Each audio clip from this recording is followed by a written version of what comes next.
Hey guys, Jacob from Trucks and Toys. We've just finished off a brand new build on this Ram 2500 Night Edition. So we'll do a quick walk around. Our usual Trailready bar. This one's been color coded just to match the body, give it that clean and sleek look.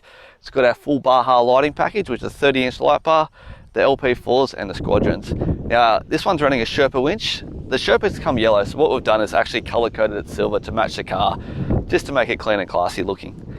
Now, if we come around the side, the big thing we've done to this truck, you'll notice it's sitting a little bit higher. So what we've done is a full Kelderman air ride suspension. So this is an airbag replacement. So it gets rid of all your coils around and it's running full air ride, which gives you the adjustability of raising and lowering your height when you're loading your caravan or just general if you're off-road. Ride quality of this is amazing. To match with the Kelderman air suspension, we're running the King's 2.5 remote res shocks from Carli. It's got our front mud flap brackets, which are just a bit wider than the factory mud flaps to cover the wider tyres. Smooth color-coded flares. Now if you come on the back, the other thing we've done to this is just a GME UHF, which is mounted on the back right-hand corner of the tub. So if you've got an American truck, you're looking at building it or doing a few accessories, give us a call and we'll talk you through our options.